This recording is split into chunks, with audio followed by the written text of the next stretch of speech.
Olá, seja bem-vindo ao nosso curso de Fundamentos do Docker. Tá? Nesse vídeo eu vou passar com vocês aqui sobre uma visão geral do que é o Docker e os principais componentes-chave aqui dessa ferramenta fantástica.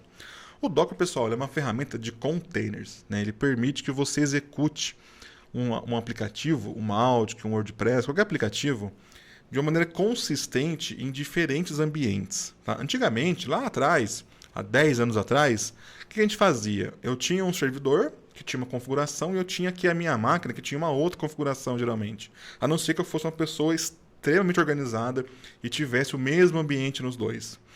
Então acontecia aquela famosa piadinha: na minha máquina funciona. Isso aí veio dessa época, né? Porque realmente na minha máquina eu tinha muito mais ajuste fino, eu tinha muito mais opções configuradas ali que geralmente eu não tinha na minha máquina de produção. Então você rodava de um jeito às vezes mais rápido, mais eficiente na sua máquina local, quando você colocava em produção não ficava assim.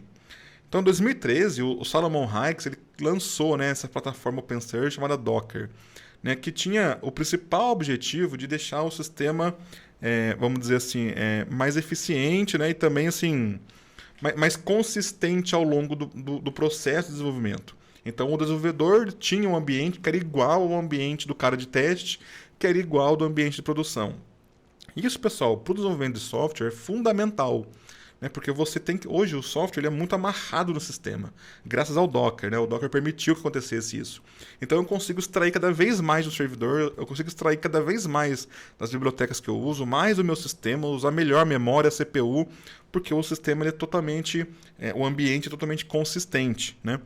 E o Docker ele ficou muito popular justamente por isso, porque ele resolveu o nosso maior problema. Antigamente, eu lembro vocês, a gente tinha esse problemão de fazer deploy, né? Porque sempre faltava a biblioteca, tinha que dar rollback no deploy, faltava alguma configuração, putz, era problemático fazer isso daí. Então tudo funcionava, no dev funcionava, no teste funcionava, em produção não funcionava. O Docker ficou muito popular, porque ele resolveu esse problema. Só que a gente tem que conversar uma coisa. Nessa mesma época surgiu também, até um pouco antes, né, mas ficou mais popular, mais ou menos na mesma época, a questão de uma máquina virtual. O Docker, pessoal, ele não é uma máquina virtual. Tá? Uma máquina virtual, por exemplo, um VirtualBox ou um Vagrant, que vai utilizar ali algum sistema de virtualização, um QEMU, esses sistemas que fazem virtualização, eu tenho um sistema operacional e ele cria um outro sistema operacional ali dentro. Então eu tenho dois sistemas operacionais rodando na mesma máquina. Não é assim que o Docker funciona. O Docker ele vai fazer um sistema no Linux que ele vai compartilhar os recursos com o sistema operacional base. Então se você roda o seu servidor num Debian, os seus containers, todos eles, vão ter mais ou menos vão utilizar o mesmo kernel e ter mais ou menos os mesmos recursos que o seu Debian.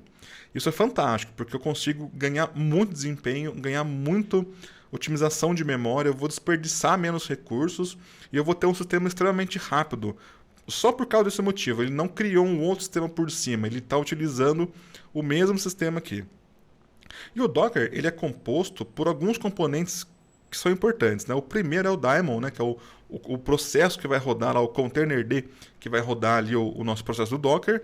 Eu tenho um client, né? Eu tenho um comando que eu posso executar no meu servidor para gerenciar os meus containers. Eu tenho imagens, que são versões compiladas de ambientes para rodar o sistema. E eu tenho um container, que é uma imagem no processo de execução, né?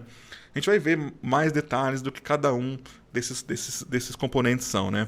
Mas assim, é muito útil porque o dev pode dar um pitaco nele de como é que vai funcionar isso em produção. O cara de produção ele vai poder fazer um ajuste que o dev já vai utilizar esse ajuste também ali no processo de confecção do sistema. O cara do QA, que vai executar teste, vai executar ali a qualidade do sistema, ele vai ter o mesmo ambiente. Então ele não vai poder reclamar que tem que estar lento, tem que estar muito rápido, porque ele vai ter o mesmo ambiente do de produção, o mesmo ambiente do dev.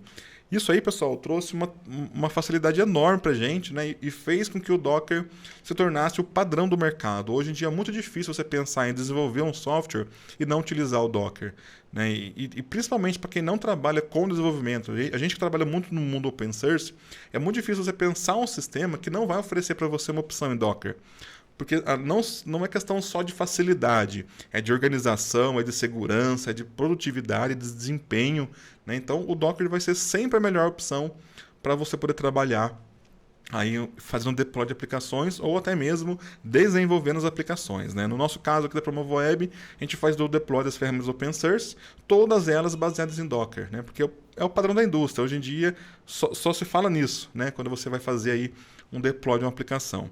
Então é importante, né? O Docker também, pessoal, ele é muito útil para quem vai fazer a administração dos sistemas, né? Quem vai gerenciar a TI, gerenciar a infra, gerenciar os deploys, lançar atualizações, enfim, todos esses papéis aí, desde o dev até o cara que vai fazer o deploy, todos eles o Docker vai ter um contato com o Docker.